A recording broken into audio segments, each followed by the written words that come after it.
ایک بات جو دوسرے علماء کہتے ہیں, جو میری بھی سمجھ میں آتا ہے, بلکہ میں نے پہلے کہیں پڑھا تو نہیں, میرا دماغ اس طرف گیا, لیکن اس کی تائید میں علماء کے فتاوی مل گئے. دیکھو, اگر کوئی حدیث ضعیف ہو یا حسن ہو تو صرف حسن ہونا کافی نہیں ہے, یہ دیکھا جائے گا کہ یہ دوسری صحیح حدیثوں سے ٹکرا تو نہیں رہی ہے. یہ بھی ایک فقہ کا اصول ہے کہ اگر ایک کمزور چیز ہے لیکن وہ طاقتور دلیل سے ٹکرا رہی ہے تو پھر اس کمزور چیز کو بالکل رد کیا جائے گا. تو عاشورہ کے دن روزہ رکھنے کا حکم ہے, یہ بالکل بخاری مسلم کی صحیح حدیث سے ثابت ہے. اور جو کھانا کھلانے والی روایت ہے وہ اس ٹکر کی نہیں, اس کو تو ابن تیمیہ جیسے محقق نے بالکل ہی کالعدم قرار دے دیا, بعض عرب علماء نے بھی بالکل کالعدم قرار دے دیا, اگرچہ ہماری رائے ہے کہ بالکل کالعدم نہیں ہے, لیکن بہرحال اس میں محدثین کا بڑا اختلاف ہوا ہے.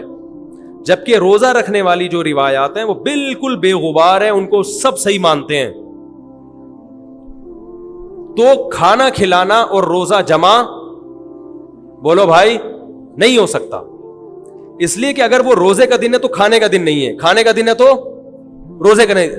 ابن تیمیہ رحمہ اللہ تعالیٰ کی رائے یہ ہے کہ بعض لوگوں نے شیعہ کی مخالفت میں غلو کیا ہے. شیعہ نے اس دن کو چونکہ منحوس بنا دیا 10 محرم کو, تو انہوں نے مخالفت میں اس دن کو ایک سیلیبریٹ کرنے کے لیے نا کھانا کھلانے کا حکم دے دیا کہ ہم منحوس نہیں سمجھتے بلکہ اس کا کیا کریں گے اپوزٹ کہ کھاؤ اور کھلاؤ. تو انہوں نے کہا یہ بھی غلو ہوا ہے دوسری طرف. بھائی منحوس نہیں ہے, مبارک ہے ہماری نظر میں, لیکن اتنا مبارک کہ اس میں کھانا کھلانا اور یعنی عید والا عنصر کھانا کھلانا تو عید کے دن ہوتا ہے نا, تو عید نہیں ہے بہرحال. تو یہ بھی بڑی جاندار بات, اگرچہ یہ عقلی دلیل ہے مگر یہ ایسی نہیں ہے کہ بالکل اس کو کالعدم قرار دے دیا جائے. تو اب علماء نے دونوں حدیثوں کو تطبیق کی کوشش کی علماء نے کہ بھئی کھانا بھی کھلاؤ اور روزہ بھی رکھو, افطاری میں کھلا دو, سحری اور افطاری میں. تو بات یہ ہے کہ افطاری میں اگر آپ کھلائیں گے تو وہ 11 محرم شروع ہو چکی ہوگی, وہ 10 محرم بولو بھائی نہیں رہے گی. دوسرا سحری میں جو کھلانے کا مسئلہ ہے نا, سحری میں تو سحری میں جب ہم کوئی کہتے ہیں نا فلاں دن یہ کام کرنا ہے فلاں دن, تو اس سے لغت میں جو ذہن میں متبادر ہوتا ہے نا وہ دن کا وقت ہے, وہ 3:30 پونے 4 کا وقت نہیں ہوتا. یہی وجہ ہے کہ جو لوگ اس حدیث پر عمل کرتے ہیں عاشورہ والی, وہ دن میں کھانا کھلاتے ہیں, دوپہر کے ٹائم لنچ کرتے ہیں. وہ افطاری میں تو ویسے ہی دسترخوان وسیع ہوتا ہے بھوک کی وجہ سے.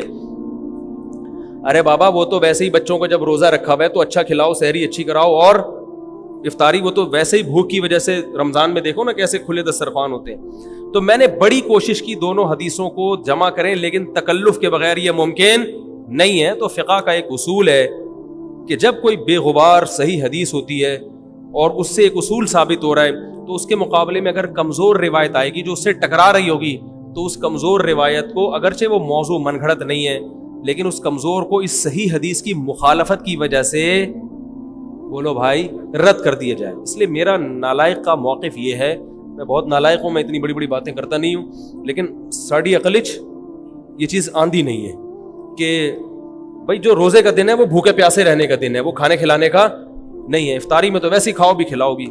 تو اور اس کا نقصان یہ بھی ہوتا ہے کہ لوگوں نے اس کھانا کھلانے کے چکر میں روزے چھوڑ دیے ہیں. سمجھ رہے, جب حلیم پکے گا تو کون روزہ رکھے گا بھائی, ساری رات گھوٹا لگے گا حلیم کا کہ کل دسترخوان وسیع کرنا ہے, تو پھر روزہ گیا, وہ تو تیل لینے گیا, روزہ کون رکھے گا روزہ. تو وہ حدیث صحیح حدیث کی بالکل اس میں ٹائٹ قسم کی مخالفت ہو رہی ہے, ٹھیک ہے نا. تو نالائق کی رائے, پھر بھی اگر کوئی دوسرے علماء کی رائے کو فالو کرتا ہے تو کھائے بھی کھلائے بھی. میں کہتا ہوں جو مضبوط چیز ہے اس کو لینا چاہیے, جو کمزور چیز ہے اس کو چھوڑ دینا چاہیے. ہمارے حضرت مفتی رشید احمد صاحب رحمہ اللہ ایک بات کہتے تھے کہ جہاں کھانا کھلانے کی حدیث آئے گی نا وہاں مسلمان اس کو لے ہی لے گا. کھانے پینے کی جہاں بات آئے گی مسلمان کیا کرتا ہے, وہ کہتا ہے بس یہ صحیح ہے, یہ بالکل صحیح حدیث ہے, ٹھیک ہے نا. وہ کیا کرتا ہے, جن علماء کی تحقیق ہے وہ تو تحقیق سے کہہ رہے ہیں, لیکن عام پبلک کی عادت یہ ہوتی ہے کہ فتویٰ بھی اسی کا فالو کریں گے جہاں کھلانے کا تذکرہ. تو اب ہمارے کہتے ہیں جہاں کھانا کھلانے کی بات آئی مسلمان کہتے ہیں بس یہ بالکل صحیح بخاری کی طرز پر ہی, بخاری کی شرط پر ہی حدیث. تو بھائی بھوکا رہنا عبادت ہے, بھوکا رہنا سنت ہے. بچوں کو تو ویسے ہی کھلاؤ عاشورہ ہو یا نہیں ہو, اور سحری افطاری کرا دو اچھی سی, روزہ رکھواؤ. اور جو بالکل چھوٹے بچے ہیں وہ تو ویسے ہی کھاتے رہیں. اس لیے, اور پھر اس کا نقصان کیا ہو رہا ہے, حلیم کے گھوٹے لگ رہے ہیں پوری پوری رات بیٹھ کے, اس کے الگ نقصانات ہیں, سبیلیں لگ رہی ہیں. حضرت حسین رضی اللہ تعالیٰ عنہ تو کربلا میں شدید گرمی میں بھوکے اور پیاسے اپنی جان دیتے ہیں, اور یہاں ہم کیا کر رہے ہیں, کھانا کھا رہے ہیں, دیگیں پکا رہے ہیں, شربت پی رہے ہیں. تو یہ بات عقل میں آنے والی نہیں ہے. اور عاشورہ کے دن کی مناسبت سے روزہ ہی ہے, وہ روزہ رکھنے کا دن ہے. اللہ تعالیٰ عمل کی توفیق عطا فرمائے. وما علینا الا البلاغ.